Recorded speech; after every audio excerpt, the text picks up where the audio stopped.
really boo-boo. And I felt terrible about it. And so I asked my teaching colleague in the room, I said, I think I really pulled a boo-boo, and I don't know how to correct it. And Tim, so he's so wise, he said, write it out. See if she comes in next week. He said, if she comes in next week, you'll see how it works. I said, I think that's a good idea. So the next week she comes in for the hour tutoring, and we go through the script just like always. And then I say to her, now do you have any questions? And she said, don't I get a hug? I said, sure. And so I hugged her and she hugged me. And I didn't violate culture. And it was true. I tell Debbie this already. There hasn't been an administrator that has worked with me didn't say at the end, you have the damnedest way of working with students I've ever seen, but it seems to work for you. And I said, yeah, I think so, you know. And so I'm going to get you a set of books, and I'm going to get you a set of Dr. Love. Have you ever heard of Dr. Love? No. He's a professor in the University of California. And I saw him the first time when Lori and I first got married back in the 70s. And he was on PBS. I thought he was nuts. I'd never seen anything like it. It so fascinated me, I couldn't get away from the TV. And then the next day I had to tell the class about this weirdo that is Dr. Love. And he so impressed me that I went and got all of his books. And they are exactly like you two are. Friendly eyeballs, you must have one, at least one, in every class. Now you're going to say, well, what in the world is friendly eyeballs? And he said, a friendly eyeballs is that student that you have in class. They're in front of the class trying to teach something, or maybe your fly's open, it could be anything. And you say, oh my God, I've screwed this thing up so bad, I'll never get out of it, you know. I don't even want to turn around from the board and see the class. And finally, I forced, out of guilt, to turn, and the friendly eyeballs are people like you that said, it's okay, Glennon. We understand, and you'll be okay. And big smile on her face, and I get through the class.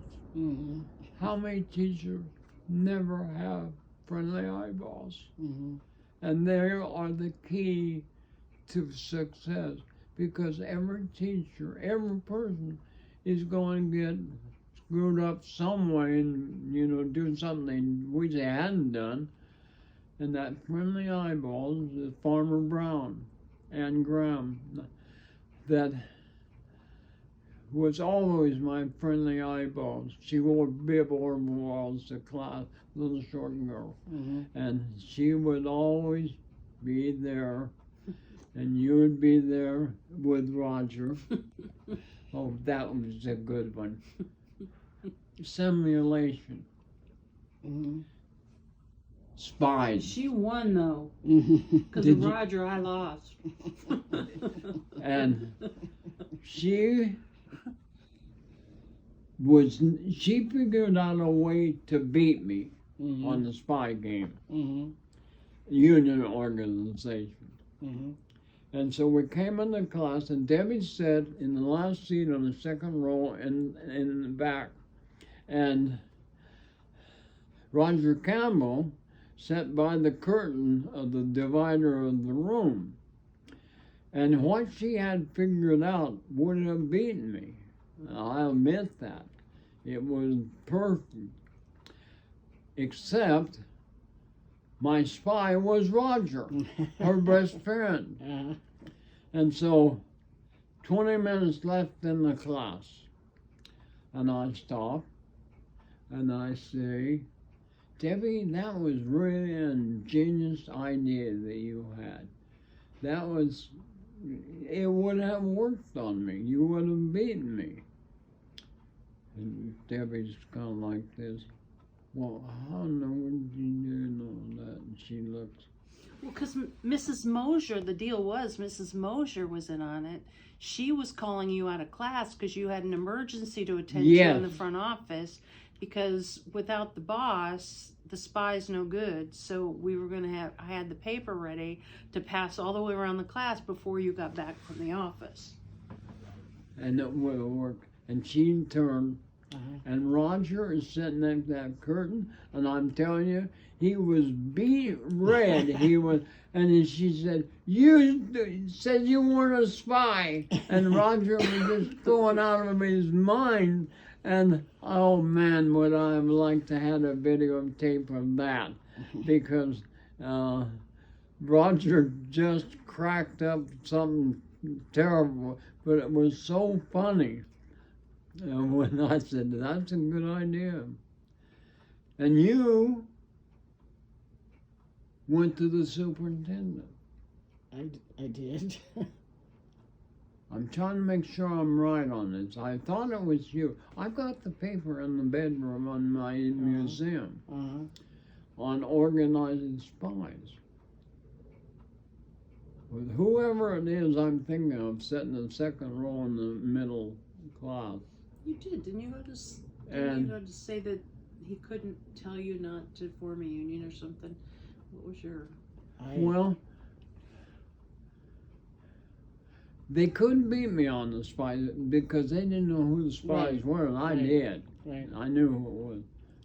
And whoever I'm thinking of was a very good student, and she went to the superintendent, had him fill out like a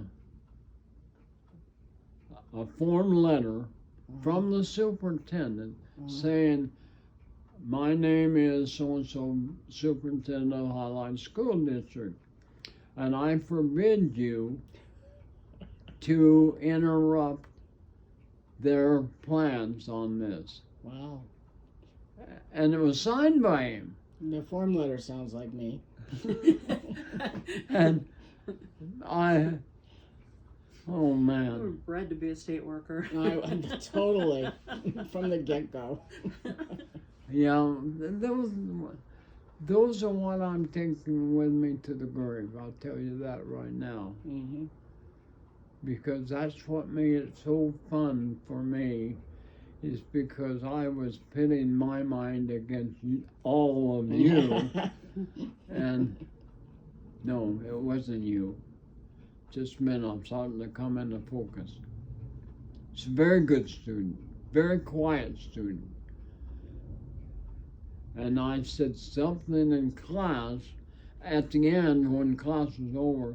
I said the only way you can beat me is go to some higher bid. They got the idea of going to the superintendent and having him write this thing out where he forbid me to interrupt their spy game. And then another time, Scott Molesky sat right over there by the wall, and he was a football player and a fun person. And we were doing a simulation on that it was diplomatic. And he was Stalin. And so every time I would come close to beating him or somebody in the class, there were two kids that were very conservative. And they were in that class. And every time they would come close to beating, Scott had a deal like a nuclear bomb button, Mm-hmm. and he would do this No. and scare them out of doing whatever they were going to do. And he got the biggest kick out of that, and so did I. And even now, he's the lawyer in Tacoma. And Of course. even now, we laugh about that crazy thing. Mm-hmm. How he bluffed the whole class. Mm-hmm. And I mean bluffed them. We had, Mm-hmm. oh my God, it got away from us. Mm-hmm. We're in the middle, and I'm saying that we have warnings that during the Cold War that we're going to be bombed because of the bases around us. The kids didn't really believe me. And at that time, Mr. Ringenball, vice president, would come out by the portables and walk right by. I said, there goes Mr. Ringenball. He's warning the other classes. We're going to be evacuated within the hour. Mm-hmm. And I said, would any of you like to try and call your parents in the time remaining? I'm telling you, they even scared me. And it went on. And when I said, would you like to try and call your parents? Some of them started crying. It was so real that at the end of it, I promised them I would never do the simulation with them again while they were in school, because it almost got away from me. I had stationed 2 of my football players by the door in the back of the portable, and their job was, if a student panicked and started to run out of the room, they were to grab them and hold them, because I didn't want it to go out on the campus that we were going to be bombed. And Good Scared to plan. death being held down. Yeah, well, that's a Well, whole nother thing. But the thing I'm telling you is, no one was having more fun than I was, Mhm. you know, Mhm. and Playing with those students' little heads. Education is hell. well, I just wish that we weren't on the track that we're on now with Trump and the Trumpites, because they're taking the fun out of school of getting to know your students. Mm-hmm. Now I wouldn't dare hug a student. Mm-hmm. Some parent would complain, and I'd be like I was in '94. I would be challenged and probably removed from the classroom. They banning books. The thing, I told Debbie this, and I believe her with my heart and soul. Today, the home life is so screwed up that the best time for some of the students is when they come to school, because that's the happiest of their day of getting away from the home. And for a teacher to reach out to a student and say, I love you, you're okay, that's a pretty sweater you're wearing today, can't do that now. Mm-hmm. And that's the thing they need the most. And they needed it even when I went to the college. Yeah. I had students that come in. This one young lady is from an international student. Said, I can't give a speech. I have to give a speech in class today. I can't do it. Mm-hmm. And I said, yes, you can. It was in between classes. Yes, you can. And I said, let me tell you my story. And I told him about Mr. Hunter in the 7th grade telling me that I had to give a speech. And I said, I can't speak in the whole, I can't say R's. Mm-hmm. And I said, If you follow one rule, you'll be okay. Whatever you talk to the class about, be sincere and it will work for you. Mm-hmm. Whatever you're going to tell them. At the end of the period, she came in. I did it. I did it. Mm-hmm. I gave a speech, Mm-hmm. just like what Mr. Hunter had done for me in the 7th grade. Mm-hmm. And I have so many stories that I should have written them down because, number one, I love to talk. I talk to them here in Joseph, but I just wish more people could have the life that I had and took for granted. And now I look back on it, it was not for granted. There were people that never got to know their students. They were afraid to. Now banning books, closing down the library in Houston schools, and I'm saying, what are the kids going to have to lean on? Who's going to help? And again, like I always tell you, you taught me way more than I ever taught you. And you changed my whole thinking about the question of gay. And I said, I remember coming back from Renton, crying like a baby. And I said, you're wrong. You're wrong. You've got to change yourself. And I said to myself, I will work on this, God. Help me understand better. And I changed my whole thinking because of you. And I saw you never again. Whenever I said, so what if God made a mistake on plumbing? They're still human beings.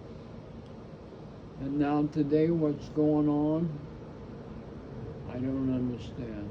I don't understand the hatred. I don't understand the bigotry. This is not my world. And that's the reason I'm telling you this. I'm ready to die. My time has passed. And so, like Lou Gehrig said, he said it best of all, I'm the luckiest person in the world. And I am because of you people. And us because of you. Definitely. What a great place to be. In your head, in your heart, in your soul. What a great place to be. We should all be so lucky to have that. Yeah,